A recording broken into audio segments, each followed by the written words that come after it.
लीलावती हॉस्पिटलमध्ये दाखल सैफची प्रकृती सुधारली। डिस्चार्जबाबत सोमवारी डॉक्टर निर्णय घेणार। लीलावतीच्या 11व्या मजल्यावरील विशेष खोलीत सैफवर उपचार सुरू।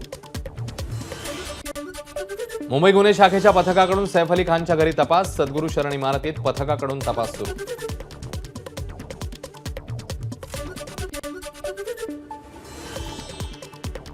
सैफवर हल्ला करणारा आरोपी हल्ल्यादरम्यान कुणाशी बोलला याचा तपास सुरू। हल्ल्याच्या वेळी ऍक्टिव्ह मोबाईलच्या आधारावर सीडीआरही काढण्यात येणार। ऍक्टिव्ह नंबरद्वारे पोलीस त्याचं लोकेशन शोधण्याच्या प्रयत्नात। सैफ अली खान हल्ल्या प्रकरणातील आरोपी हल्ल्यानंतर दादर पश्चिमेच्या फलाट क्रमांक 1 वर उतरलेला। त्यानंतर तो कबूतरखान्याच्या दिशेने गेला। हाणामारी झाली तेव्हा हल्लेखोर प्रचंड आक्रमक होता। सैफवरील हल्ल्यासंदर्भात करीना कपूरचा जबाब। घरात दागिने समोरच होते, मात्र हल्लेखोराने त्याला हातही लावला नाही। करीनाची माहिती। सैफ अली खानला रुग्णालयात नेणाऱ्या रिक्षा चालकाचाही जबाब नोंदवला। भजन सिंग असं रिक्षावाल्याचं नाव। सैफ अली खानवर हल्ला होऊन 2 दिवस उलटले, अजूनही हल्लेखोर मोकाट। 40 ते 50 जणांची चौकशी। पोलिसांचे हात मात्र अद्यापही रिकामेच। सैफ अली खान हल्ल्याप्रकरणी एका संशयिताची ओळख पटल्याची सूत्रांची माहिती, मात्र हा संशयित पोलिसांच्या अजूनही ताब्यात नाही। काहीच दिवसांपूर्वी या संशयिताने पूर्व उपनगरात अशाच चोरीचा केलेला प्रयत्न। सैफवरील हल्ल्याप्रकरणी तपास यंत्रणेला संशयित शाहिदचं वर्सोव्यातलं 12 जानेवारीचं सीसीटीव्ही फुटेज मिळालं। संशयिताचा सैफवरील हल्ल्याशी संबंध असल्याचे पुरावे पोलिसांकडे अजूनही नाहीत। मुंबईत सेलिब्रिटी सुरक्षित नाहीत, गावात सरपंच सुरक्षित नाहीत। राज्याला कलंकित करण्याचं काम भाजप करत आहे। काँग्रेसचे नेते नाना पटोलेंचा हल्लाबोल। वाल्मिक कराड खंडणी प्रकरणातली सुनावणी लांबणीवर। कराडचे वकील आजारी असल्यानं सुनावणी लांबणीवर गेल्याची माहिती। संतोष देशमुख हत्या प्रकरणातील आरोपींना व्हीसीद्वारे कोर्टात हजर करणार। सुरक्षेच्या कारणास्तव आरोपींना व्हीसीद्वारे कोर्टात हजर करण्याचा निर्णय। तलवाडा, गेवराई, माजलगाव पोलीस स्टेशनमधून व्हीसीद्वारे हजर। कराडची दुसरी पत्नी ज्योती जाधवच्या नावे सोलापूर जिल्ह्यात कोट्यवधींची संपत्ती। बार्शीजवळ शेंद्री गावात ज्योती जाधवच्या नावे 4 जमिनींचे 7 बारे उघड।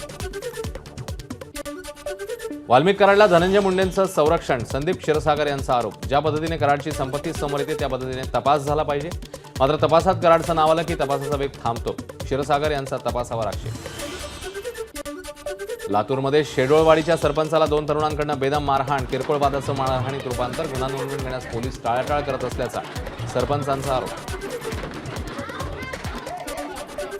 अपात्र लाडक्या बहिणींचे पैसे सरकार परत घेणार। महिला आणि बालविकास मंत्री अदिती तटकरेंकडून जाहीर। सर्व लाडक्या बहिणींच्या पात्र अपात्रतेची छाननी सुरू असल्याची माहिती।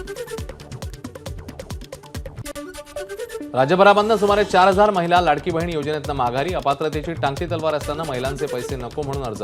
अपात्र ठरल्यास लाभाची रक्कम दंडासह वसूल होण्याची भीती। छगन भुजबळांची राष्ट्रवादीच्या अधिवेशनाला 2 तास उपस्थिती। सुनील तटकरेंनी विनंती केली म्हणून शिबिराला आलो। माजी मंत्री छगन भुजबळांची प्रतिक्रिया। तर नाराजी दूर झाली असं काही नाही, भुजबळांची स्पष्ट। सत्तेत सहभागी झालो तेव्हा टीका करण्यात आली, मात्र बहुजनांचं हित करायचं असेल तर सत्ता हवी। सुनील तटकरेंचं वक्तव्य। तर सत्तेत सहभागी होण्याची राष्ट्रवादीची भूमिका रास्त ठरली। जनतेच्या हिताचे निर्णय घेतले, तटकरेंची प्रतिक्रिया। राष्ट्रवादीच्या अधिवेशनात स्वबळाचा नारा। स्थानिक स्वराज्य संस्था निवडणुकीत राष्ट्रवादी एकटी लढायला तयार। वळसे पाटलांनी केलं स्पष्ट। स्थानिक स्वराज्य संस्था निवडणुकांसाठी पक्षाची तयारी आजमावणार। प्रफुल्ल पटेलांचं वक्तव्य। शक्य असेल तिथे महायुती म्हणूनच स्थानिक स्वराज्य संस्था लढणार, पटेल यांची माहिती। त्यांनी जरी स्वबळाचा नारा दिला तरी आम्ही महायुती म्हणूनच लढणार। जिथे शक्य आहे तिथे महायुती होणार, चंद्रशेखर बावनकुळे यांची माहिती। उपमुख्यमंत्री अजित पवारांनी घेतलं शिर्डीच्या साईंचं दर्शन। सुनेत्रा पवारही साईंच्या चरणी लीन। 10वी-12वी बोर्ड परीक्षेच्या हॉल तिकीटवर विद्यार्थ्यांच्या जातीचा उल्लेख। शिक्षक आणि शिक्षण तज्ज्ञांकडून बोर्डाच्या निर्णयावर आश्चर्य व्यक्त। हॉल तिकिटावर विद्यार्थ्यांच्या जातीचा नाही तर प्रवर्गाचा उल्लेख। माध्यमिक उच्च माध्यमिक शिक्षण मंडळाचं स्पष्टीकरण। शिष्यवृत्तीच्या सोयीसाठी जात प्रवर्ग। शिक्षण मंडळाचे अध्यक्ष शरद गोसावी यांची माझाला माहिती। 10वी-12वीच्या विद्यार्थ्यांच्या हॉल तिकिटावर जातीचा उल्लेख करणं गंभीर। शालेय शिक्षण मंत्र्यांनी यावर स्पष्टीकरण द्यायला हवं। ठाकरे पक्षाच्या उपनेत्या सुषमा अंधारे यांची मागणी। 10वी बोर्ड परीक्षेचं हॉल तिकीट सोमवारपासून उपलब्ध होणार। www.mahasscboard.in या वेबसाईटवरून हॉल तिकीट डाउनलोड करता येणार। प्रवेशपत्र हरवल्यास शाळेने दुसरी प्रिंट काढून त्यावर द्वितीय प्रत शेरा देणं बंधनकारक। फेब्रुवारीमध्ये घेण्यात येणाऱ्या 10वी-12वी परीक्षेचा निकाल 15 मे पर्यंत जाहीर होईल। शालेय शिक्षण मंत्री दादा भुसे यांची माहिती। अवघ्या काही तासात अनेक महिन्यांपासून प्रलंबित असलेल्या जात प्रमाणपत्राच्या 87 अर्जांना मंजुरी. माझाच्या बातमीचा इम्पॅक्ट. राजपूत कुटुंबातल्या तिन्ही भगिनींसह 87 जात प्रमाणपत्र मंजूर. पुढील वर्षापासून सरकारी आणि अनुदानित शाळांमध्ये सीबीएसई पॅटर्न राबवणार. इयत्ता पहिलीला शैक्षणिक वर्ष 2025-26 मध्ये सीबीएसई पॅटर्न सुरू करण्यात येणार.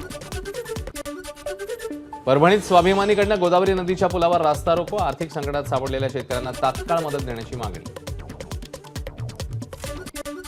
शक्तीपीठ महामार्गांना ज्या पद्धतीने कोल्हापूर वगळलं त्याच पद्धतीने सांगली जिल्ह्यालाही वगळावं. खासदार विशाल पाटील यांची सरकारला विनंती.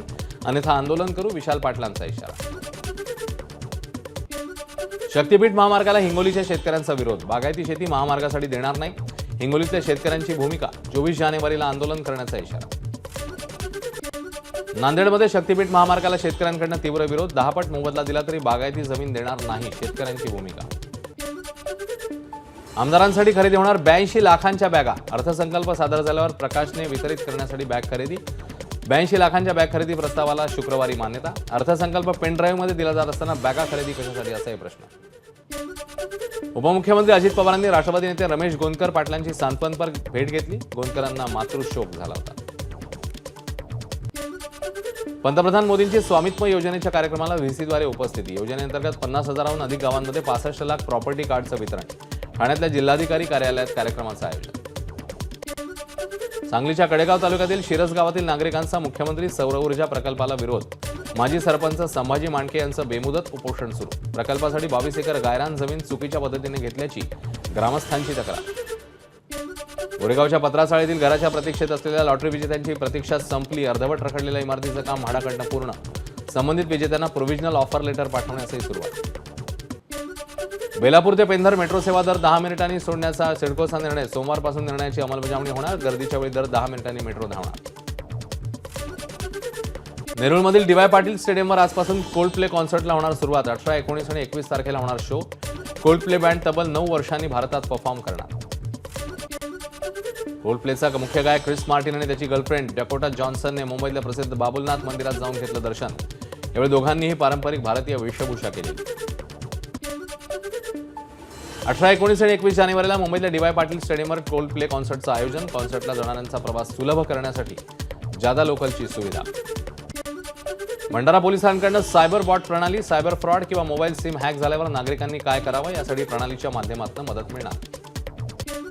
बीडमधील जिल्हाधिकारी कार्यालयाबाहेरील उपोषण स्थळाला तोतया शासकीय अधिकाऱ्याची भेट. तोतया अधिकाऱ्याकडून उपोषण मागे घेण्याची विनंती. ही बाब लक्षात येताच नागरिकांनी घातला गोंधळ. बेकायदेशीरित्या पुण्यात राहणाऱ्या बांगलादेशी तरुणाला स्वारगेट पोलिसांकडून अटक केलेल्या आरोपीकडे अनेक प्रकारची बनावट कागदपत्र. पोलीस विभागातील अधिकारी कर्मचाऱ्यांना शिस्त लावण्यासाठी झिरो टॉलरन्स पॉलिसी. वर्दीत रील्स काढल्यास कारवाई होणार. बीडचे पोलीस अधीक्षक नवनीत कौवत यांचा इशारा. दिल्लीतल्या नोएडा शहरातल्या सराईत आरोपीला नालासोपारा पोलिसांकडून अटक. आरोपीने दाढी मिशा वाढवून आपली ओळख लपवून नोएडामध्ये ऑटो रिक्षा चालक म्हणून तो काम करत होता. पोलिसांनी स्वतः रिक्षा चालकाचं वेषांतर करून आरोपीला पकडलं. बुलढाण्याच्या लोणार येथील भूमी अभिलेख कार्यालयातील भूकर मापक लाच घेताना अटकेत. लाचखोर उमेश सानप याच्या विरोधात लोणार पोलिसात गुन्हा दाखल. नाशिकच्या चांदवडमध्ये बेकायदा मद्यसाठा जप्त. राज्य उत्पादन शुल्क विभागाची कारवाई. 101 विदेशी दारू बॉक्सेससह दोघांना अटक.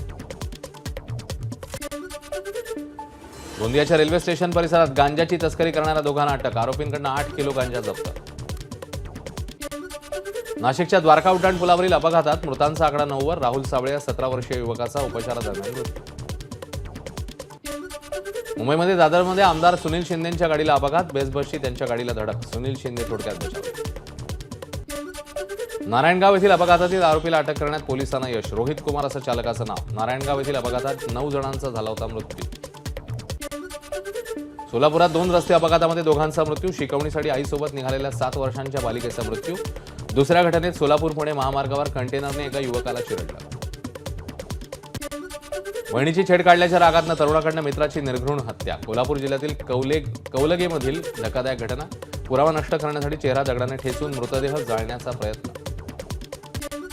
छत्तीसगडच्या राजनांदगाव येथून प्रतिबंधित सुगंधित तंबाखूची वाहतूक करणाऱ्या कंटेनरवर कारवाई. दुधाचा कंटेनर मारुती व्हॅनसह 12,54,480 रुपयांचा सुगंधित तंबाखू जप्त.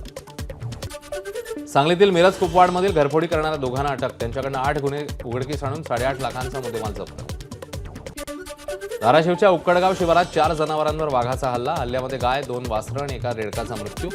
4 दिवसांपासून रेस्क्यू टीमसह वनविभागाच्या अधिकाऱ्यांकडून वाघाचा शोध सुरू. सिंधुदुर्गाच्या वानुशी गावातील जंगलात उडणाऱ्या खारीचं दर्शन. जंगल सफारी दरम्यान वन्यजीव निरीक्षक डॉक्टर मगदूम यांनी आपल्या कॅमेऱ्यात खारीची दृश्य केली कैद. अजिंक्य रहाणेच्या हस्ते संगमनेरमधील T20 क्रिकेट स्पर्धेचं पारितोषिक वितरण. अजिंक्य रहाणे मैदानावर पोहोचताच प्रेक्षकांचा एकच जल्लोष. नांदेडच्या कंधारमधील बडी दर्ग्याचा उरूस उत्साहात संपन्न. उरूस निमित्ताने संदल मिरवणूक, मोठ्या संख्येने भाविक सहभागी. ढाक्यामध्ये आणखी 20 मिनिटं राहिले असते तर माझी हत्या झाली असती. बांगलादेशच्या माजी अध्यक्षा शेख हसीना यांचा गौप्यस्फोट. राजकीय विरोधकांनीच हत्येचा कट आखल्याचाही आरोप. एबीपी माझा, उघडा डोळे बघा नीट.